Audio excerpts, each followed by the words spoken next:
All right, welcome to part 2 of our lecture on invasion. So we just finished talking about the origins of the slave trade with Europeans coming to North America. Let's continue talking about how the Portuguese made their way around Africa real quick. So in 1488, we have the Cape of Good Hope rounded. So that's this black line here. And you can see Diaz did that one. And then 1498, we have this blue line. That was Da Gama, who went all the way to India. Now the Portuguese were thinking that this was, hey, this would be the fastest way to China. Seems like we're almost there. And one person, of course, disagreed, thinking the fastest way to China would be heading this way, going all the way around, eventually going back over. So one person thought that would be faster, and you may have guessed that that would be Christopher Columbus. That would be correct. So, almost everybody disagreed with him and thought that he was thinking the Earth was much smaller than it actually is. Of course, they were right. He was wrong.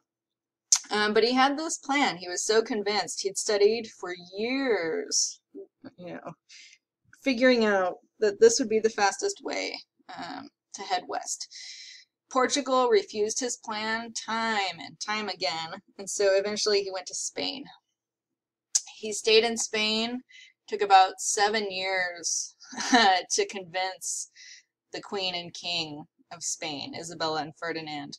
And the only reason, really, that they said yes was in 1492, the Reconquista was over. So Spain had done what many thought was impossible and reconquered lands from the Moors. And this was in Granada. They got Granada back. And they were just kind of riding that high, and they agreed to Columbus's wacky plan. So moving right along here. Oh, you know what? I don't want to go there yet. I do want to point out that it took Christopher Columbus 2 months to cross the ocean. He thought it would be a few weeks. When he got there, he did name it San Salvador, and he kept expecting to find China or Japan, and he was convinced that he had reached the Indies. So that's why the people there were called Indians. And it would be many years before people came to understand that those places were actually between Europe and Asia. And so, America was not named after Columbus, even though he is credited with being the first to find this area. It's actually named after Amerigo Vespucci, and he was the one to first discover the main continent and realize that it was a new land entirely. Okay, so we'll go here now. These are the people that Columbus found when he arrived. These are called the Taino people. When you're reading Zinn, he calls them the Arawak. Same group of people, the only difference is that generally the name Taino is the name for the group of people. Arawak is the language. And so some people call them Arawak, some call them Taino. Same thing, you can call them whatever you want. So these people were described by Columbus himself as being very welcoming, generous, patronizingly calling them innocent because they were wearing a lack of clothing, and this was one of those things that all Europeans thought of native peoples were that, they didn't wear as much clothing, or maybe sometimes not any clothing, and that made them seem naive. And so that was something that would be used to justify dehumanizing them, was that they didn't wear clothing like the Europeans.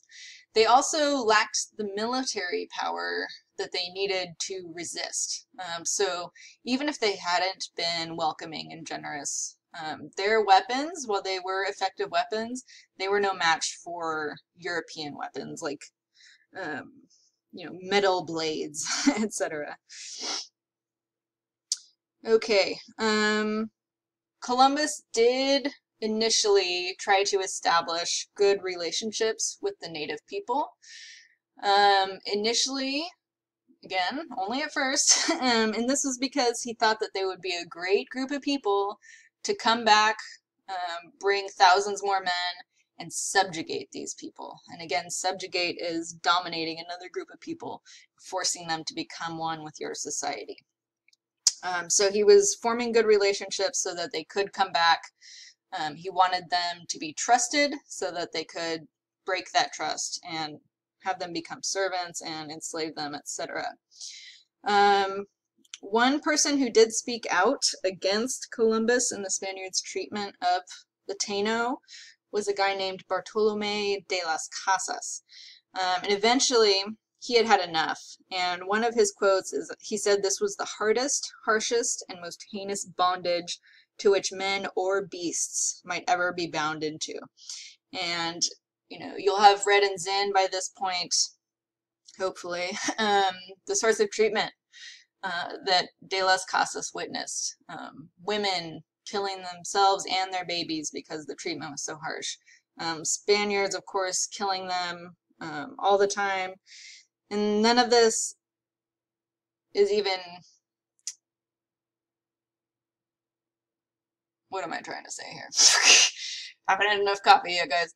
A lot of times these killings get attributed to disease such as smallpox, and that's a very common thing to say. But there was a genocide taking place, really, because there was intentional killing, there was accidental killing as well, but people were being enslaved, as you've read in Zinn, and as you'll read in your own research. And it really was the wiping out of a group of people, and we'll give you some numbers here in a minute. One thing that happened here, Columbus did, you know, he came back for a second voyage. So the second voyage was in 1493. He had left 39 men on the island of Hispaniola. All of them were dead when they returned. So Columbus and his 1,500 men started to create a colony.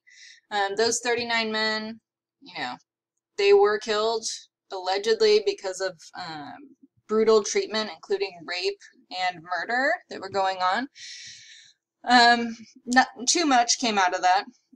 Columbus, after that, did indeed start treating the native people horribly. So on the second voyage, so mutilation, rape, murder, enslaving them, these all started taking place on his second voyage, not the first. And so this did end up spreading. So Spain started dominating Cuba, Bahamas, Puerto Rico, Jamaica, just through the Caribbean, going to all these islands, subjugating the people, killing them, etc., enslaving them as well.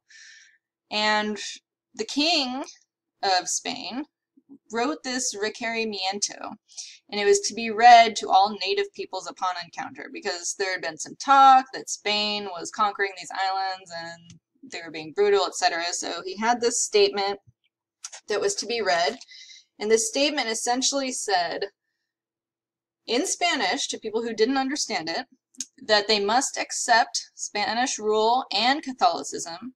If they did not, they would be enslaved or they would be killed, and their families, including their children, would be enslaved and killed as well. And so, again, this is being read to people who do not speak that language, and if they did not agree to what was being said, they could be enslaved or killed. And so this was all justified, saying, well, we read them their rights, and they chose to go against it. And so Spain was trying to kind of mellow out the rumors that had been starting to go on, largely because of de las Casas. I want to just skip ahead to this real quick. The Black Legend propaganda, again sparked by de las Casas, who criticized the behavior of Columbus and the Spanish.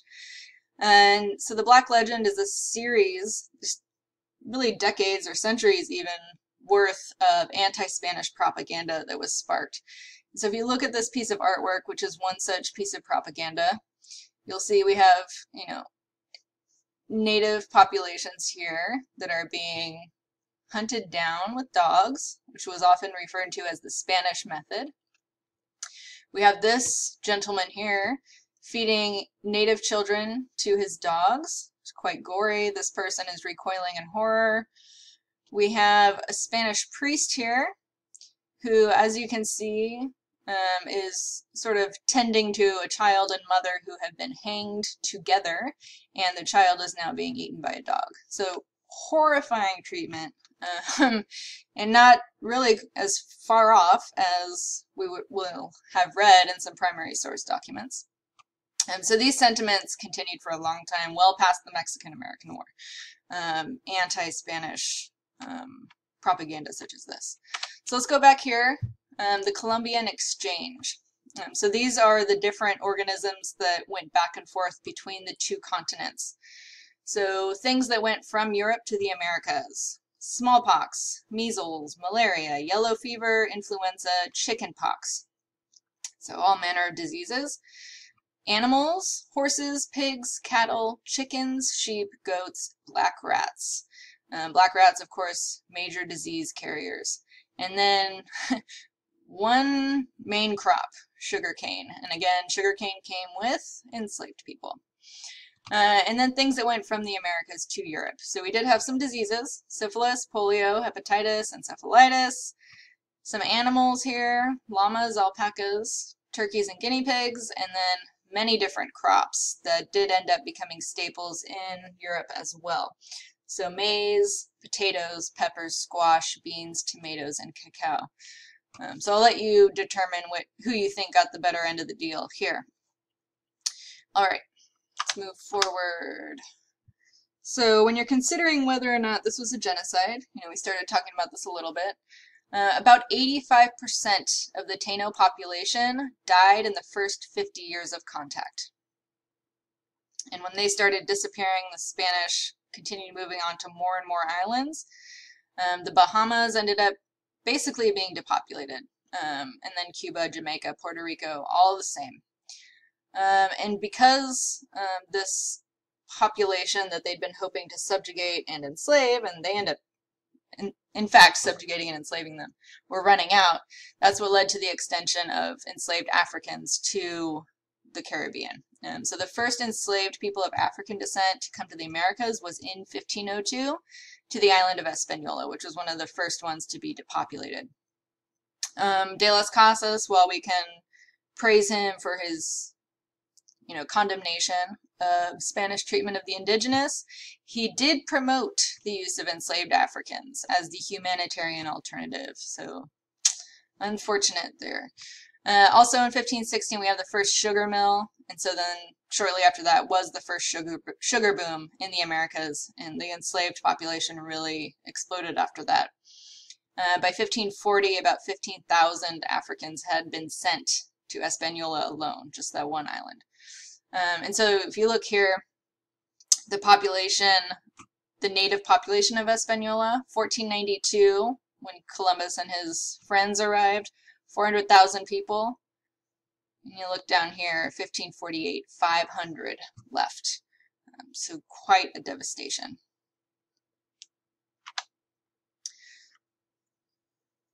Talk briefly about the conquest of the Aztecs. Aztec rule was fragile. They were unpopular because they had been subjugating so many people. They were quite similar to Europeans in many ways. The main difference would be the lack of weapon technology.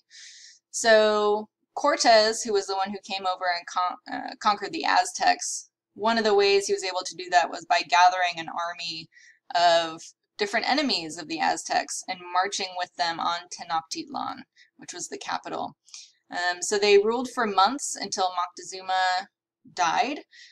When he died, the Spaniards were kicked out, but they'd been kicked out, they'd already planted smallpox inside the city. So they did come back, and in 1521 was the final conquest of Tenochtitlan. And then by 1532, the Spanish had used that same tactic, using smallpox and native armies, in conquering the rest of Mexico and then down into the Incan Empire as well. So it was quite successful for them. And I thought we were going to be able to finish, but I'm going to have to pause again, and we'll have one final very short part to this lecture.